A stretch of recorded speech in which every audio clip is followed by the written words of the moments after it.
Bonjour, j'espère que vous allez bien.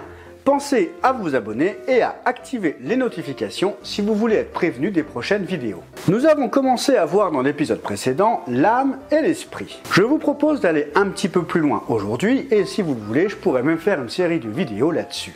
Si j'en parle, c'est parce qu'il me semble important de discerner ce qui vient de Dieu de ce qui vient de la chair, l'âme, parce que c'est là que Satan et les démons peuvent agir. Paul nous dira dans 1 Thessaloniciens 5, 23 que le Dieu de la paix vous conduise lui-même à une sainteté totale et que tout votre être, l'esprit, l'âme et le corps, soient conservés irréprochables lors du retour de notre Seigneur Jésus-Christ.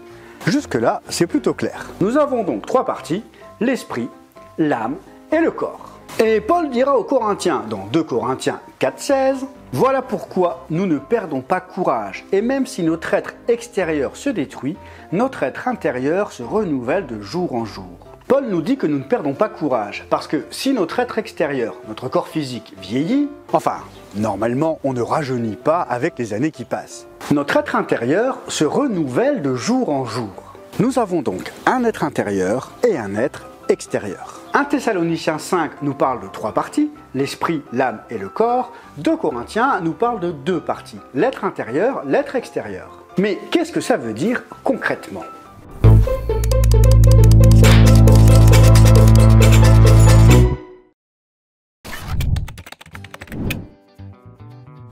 Nous avons déjà vu qu'à partir du moment où nous acceptons l'Évangile, le Saint-Esprit vient habiter en nous. Et Paul nous dira que notre corps est le temple du Saint-Esprit. Galates 4,6 « Et parce que vous êtes ses fils, Dieu a envoyé dans votre cœur l'Esprit de son Fils qui crie « Abba, Père ». Savoir qu'on est un temple, c'est cool.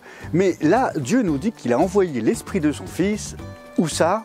Dans nos cœurs. Voilà quelque chose d'essentiel pour bien comprendre l'homme intérieur, l'homme du cœur. Parce que c'est cet être intérieur qui est en communion avec le Saint-Esprit. C'est lui qui est renouvelé de jour en jour. Dans l'Ancien Testament, on parle beaucoup du temple, mais pour le coup, c'était un temple physique. Il était en trois parties. Une partie extérieure, le parvis, et une partie intérieure dans l'édifice central. L'édifice était lui-même composé de deux parties, le lieu saint et le lieu très saint. On vient de voir que nous sommes composés d'un être intérieur et d'un être extérieur, mais aussi d'un esprit, d'une âme et d'un corps. Et l'Écriture nous dit que nous sommes un temple. Alors c'est bien beau de citer Paul, mais Jésus, il dit quoi de tout ça ? Allons voir dans Jean 2 où Jésus parle du temple avec les pharisiens. Jean 2, versets 18 à 20. Les Juifs prirent la parole et lui dirent « Quel signe nous montres-tu pour agir de cette manière ?»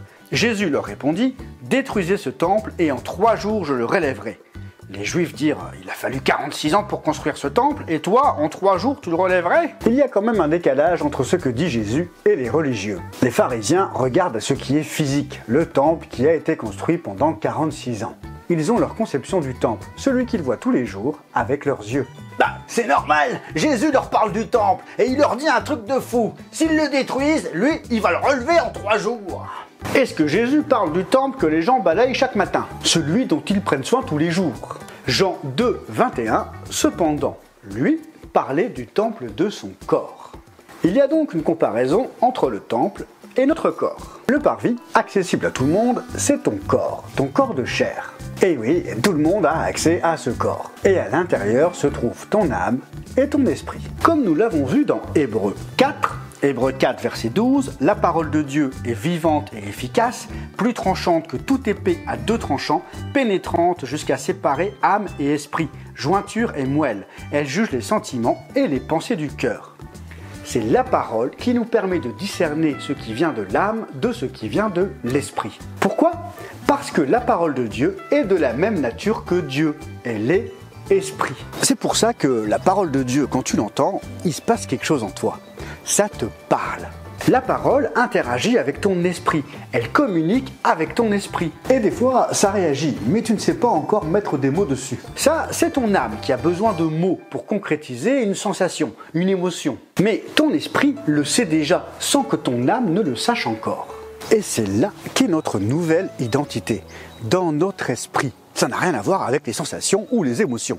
Et nous verrons plus tard que l'esprit peut être apparenté au ciel et l'âme à la terre. Que ta volonté soit faite sur la terre comme au ciel. que ta volonté soit faite dans l'âme comme dans l'esprit. Et c'est ça le cheminement intérieur. Que le ciel et la terre soient parfaitement réunis en Christ, qu'on ne voit plus de distinction entre ton âme et ton esprit. C'est à ce moment-là que Christ sera vu et contemplé à travers toi.